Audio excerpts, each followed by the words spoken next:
If you've ever walked out of a conversation and thought, wait, did that really happen the way I remember it? This story is for you. Because that question used to live inside my chest like a trapped bird. I didn't buy a notebook on a dramatic day. No suitcase, no tears in public, just a normal afternoon and a private exhaustion that felt older than my body. In a small stationery shop, I picked up a plain notebook, soft cover, blank pages, nothing special. I told myself it was for work tasks and grocery lists, but I knew the truth. At home, reality kept changing. A conversation would happen, and later it would be rewritten. That's not what I said. You're imagining it. You always twist things. And every time he said those words, I felt my confidence leak out of me, drop by drop. On the train, I stared at my reflection in the dark window and realized I was spending my life arguing with invisible smoke. So I opened the notebook and wrote my first promise to myself. From today on, I write what happened, not what it felt like. Here's the strange part. At work, I still sounded like myself. I could lead meetings, make decisions, solve problems. People trusted my brain. Then my phone would buzz and my body would change like someone flipped a switch. One message and my chest tightened. Where are you? Don't lie. You always lie. I was sitting at my desk. I had been sitting at my desk. And still, my fingers hovered over the screen, ready to type the same old sentence. Sorry. Sorry for what? For existing where I said I would exist? That day I didn't answer right away. I opened the notebook. No feelings, no explanations, just facts. 11:42. Received a message accusing me of lying. I am at work. Seeing it written down did something to me. It didn't fix my life, but it fixed one thing, the fog. Because the page didn't ask me to defend myself. It didn't judge my tone. It didn't punish me for remembering. It simply held what happened. And for the first time in weeks, I felt relief. Like a window opened in a room that had been too hot for too long. That night, I asked a normal question. Can we visit my friend this weekend? He didn't shout, he smiled. You're always trying to leave me, he said like it was a joke. You're selfish. And instantly, I felt it. The old scramble in my mind. The urgent need to explain myself into being safe again. I tried to clarify. He cut me off. You're too sensitive, he said. I'm only trying to help you see how you act. That sentence used to hypnotize me because it made me look at my own pain like it was a personality flaw. Later, I went to the bathroom and turned on the tap, just for the sound, just to give myself a wall.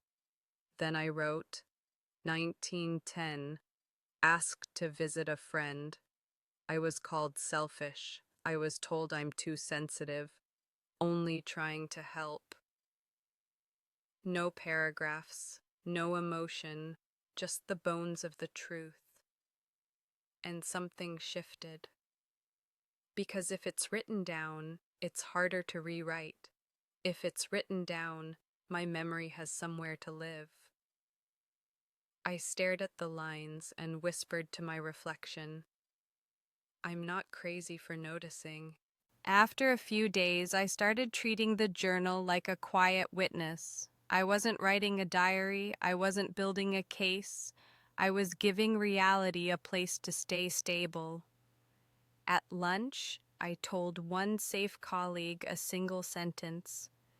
Sometimes I can't trust my own memory at home. She didn't look shocked. She didn't ask for gossip. She asked, "Do you want to tell me what makes you feel that way?" I didn't even show her the pages. I just said, "I started writing down facts because the story changes later." She nodded slowly. "That makes sense," she said. That word, sense, felt like oxygen because for so long I was told I was dramatic, confused, too emotional. My colleague said something else that stayed with me. If you ever feel unsafe or overwhelmed, talking to a trained professional can help. You don't have to do this alone. On the walk back, the city looked the same, but I felt different. Like I had stopped chasing someone else's version of events, like I had started protecting my own. Then came the sweetest version of the same control. One evening he brought me tea. His voice was soft. "I just worry about you," he said. "You get confused. You misunderstand me."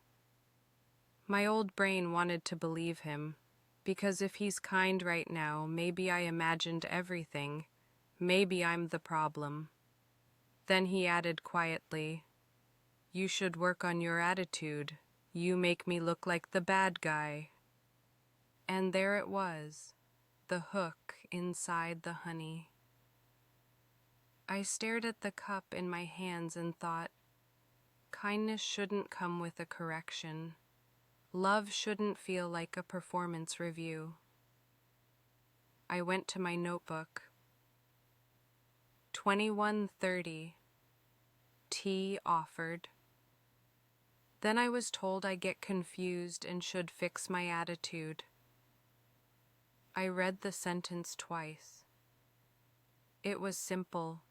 It was undeniable. And in that moment, I understood something that changed the way my lungs worked. I don't need him to agree with my reality for it to be real.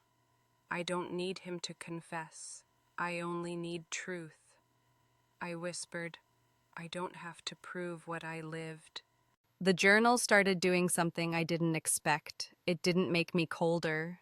It made me clearer. Because clarity doesn't need drama. Clarity needs consistency. I wrote small lines, timestamps, and truth. 08:05, criticized for being slow. 17:12, told my opinion doesn't matter. 19:40, mocked for being upset. No essays, no speeches. And the fog began to thin. Because fog needs arguing, fog needs confusion, fog needs me to forget. But the page remembered. One night he tried to pull me into a long debate about what he really meant. I felt the old urge to explain myself into exhaustion. Then I said something new, something simple. "I'm not discussing this." My heart hammered, but I didn't open the door to the argument. Later I wrote, 22:05, I ended the conversation. And that line on the page felt like proof of something I had been missing. I can protect myself without permission. A week later, I looked back through the pages, not to punish myself, to see. That's the thing about facts. They don't chase you. They wait for you to be ready. And there it was, repeating like a quiet song.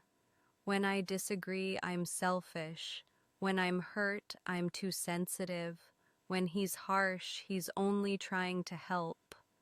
When I ask for respect, I'm making drama. I didn't need a label to understand it was harming me. I didn't need a perfect argument. I just needed to stop abandoning my own memory. I met my colleague again and said, "I can see the pattern now." She nodded. "Patterns break spells," she said. On the way home, I felt something steadier than hope. It was trust, not in him, in me. And that night I wrote the simplest entry I've ever written. I believe myself. If you're still listening, let me tell you what the journal really gave me. Not revenge, not a perfect plan, a ground to stand on. Because the truth is, when reality keeps shifting, your nervous system starts living like it's always on trial, and your feelings, fear, tension, confusion aren't proof you're broken. They're data. They're your body pointing to a pattern. That's why this ending matters. One night, after another attempt to pull me into doubt, I didn't argue. I didn't explain. I didn't apologize. I opened the notebook, wrote one final fact, and closed it. Then I sat by the window and watched the rain. And for the first time in a long time, I didn't ask myself, am I overreacting? I asked, what do I know? I knew this. Reality doesn't need permission. Truth doesn't need debate. And a journal that doesn't argue can be the first place you stop abandoning yourself. If you relate to this and need support, you deserve trained professional help, counselors and local services who understand controlling dynamics. And here's my closing message, the one I wish someone had told me sooner. Clarity is power, your feelings are data, and you are not crazy for noticing.